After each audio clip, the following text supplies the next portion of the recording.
was different when it was free, but even when it's free, it felt a bit weird, right? It's also in your comfort zone. You teach a certain way for so many years and you have this energy with it, and then to add an aversion or a stress that I'm not at all technical. Like, I didn't even have a smartphone when I met Stephen at all. I didn't have a computer. And that's only like 15 years ago. It's like so funny, right? All right, so Kapalabhati. We're going to do Kapalabhati. We're going to start as if we were brand new beginners. So I'm a very big believer in no matter how long you do Kapalabhati, at least once a year you kind of go back to the beginning and you start from, say, 10, 20 rounds. And you can kind of just go super slow and you just kind of refine it. And then as we go, if we're kind of nailing 10 rounds, then we add another.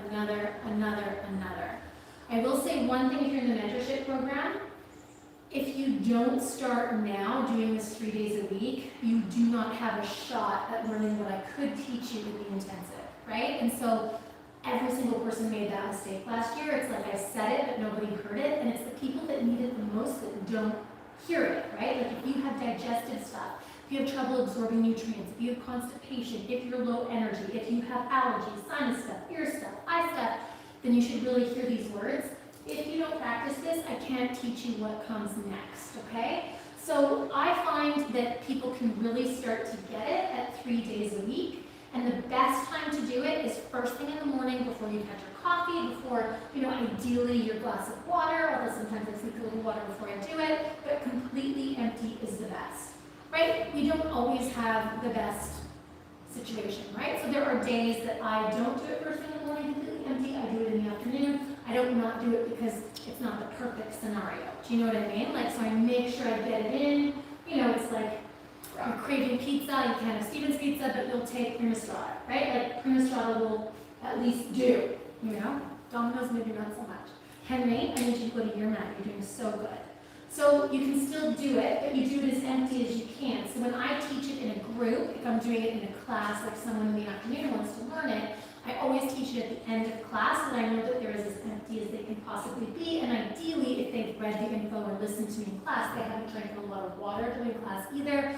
So like I said, they're empty, but the mass majority of human beings have got to do this very consistently to have any of the negative effects that would come from having a big belly. Does that make sense?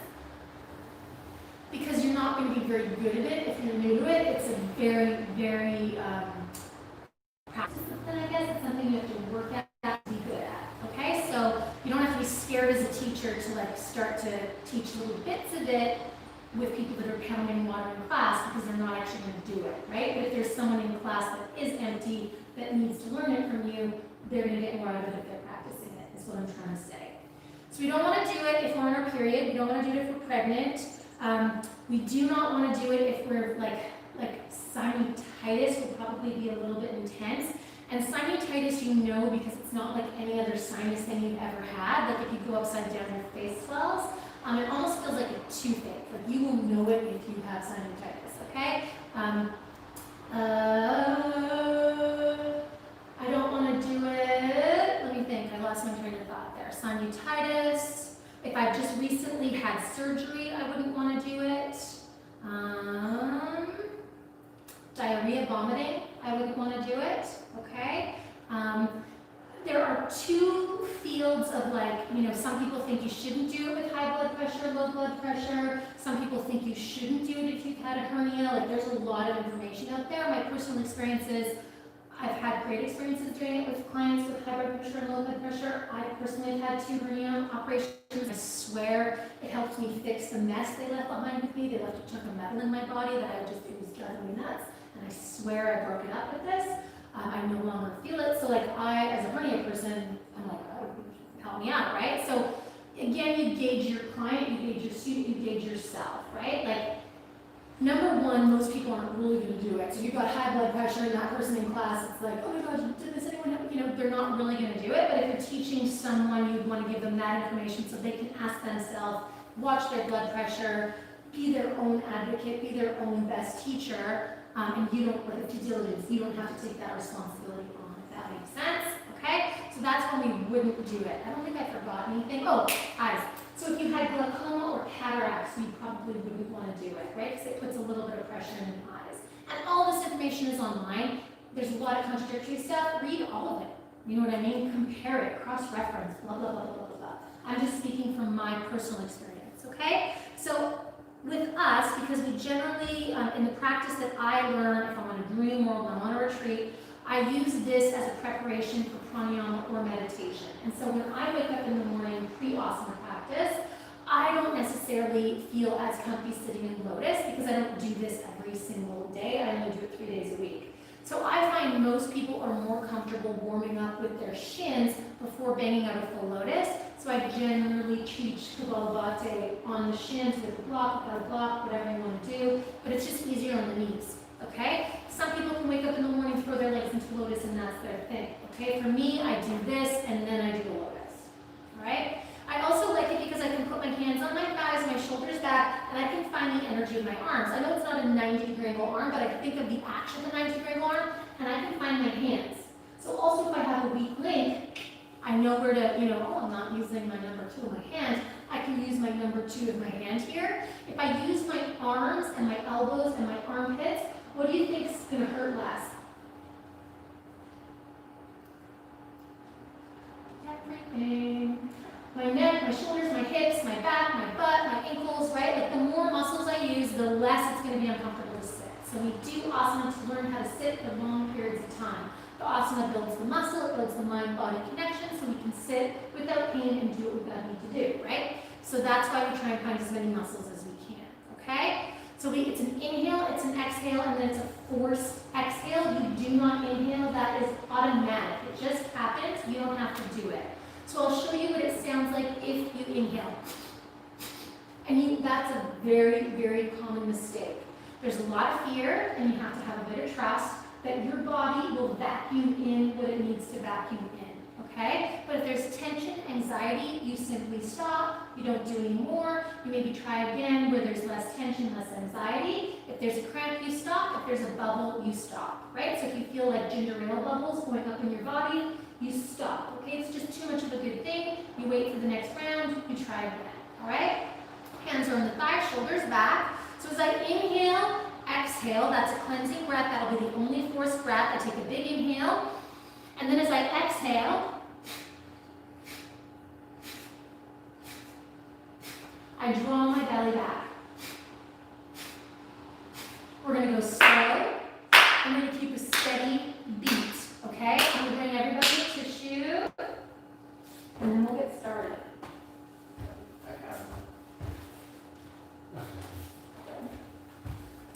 You're welcome.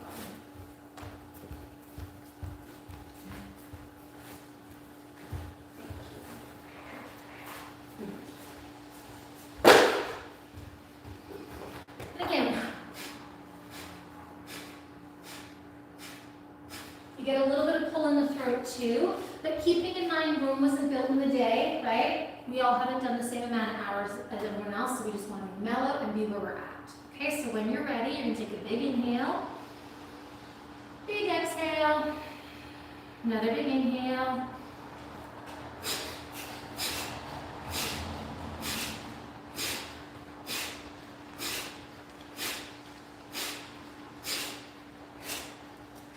and we're just doing rounds of 10, and then we're going to bend the index finger to indicate that we've done one round. We sit for about a minute between sets. We're still as we can humanly be, but if we need to blow our nose, that's when we blow our nose. We bend that index finger to indicate that we've done one round, because as we get to, eventually we do 800 rounds, we want that basically foundation just to be a habit, because otherwise we can kind of get lost in the breath. Once we feel like a minute has passed, nice big inhale, big exhale, another big inhale.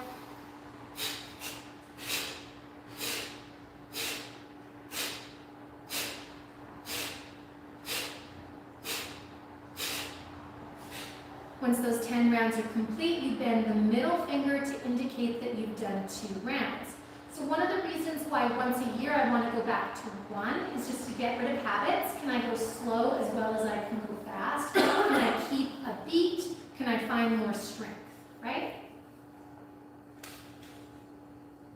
It's like beginner asana is wasted on beginners, like Shirley Devonshire French said, right? 10 rounds of Kapalabhati is wasted on people that do 10 rounds of Kapalabhati. See if you can get that lift in the sternum. Think if you can get that lift in the front armpit. And then when you're ready, third round, big inhale, big exhale, another big inhale.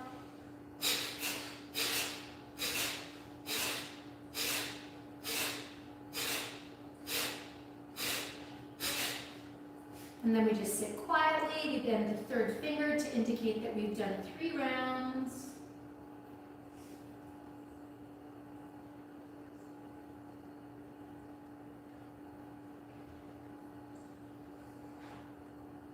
And sometimes we feel a little buzzy, a little lightheaded. That's not bad. That calms with time, and then we do more to kind of get that little buzz back. That's just energy finding its way into pathways that have been blocked.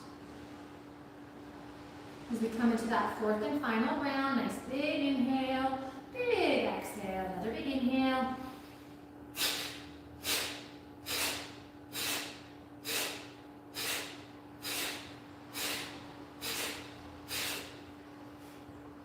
And then you bend that pinky finger.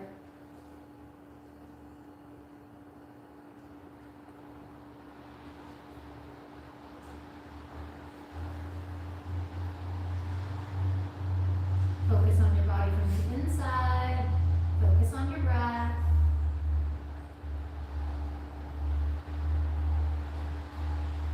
So that is 10 rounds of dual nostril Kapalabhati.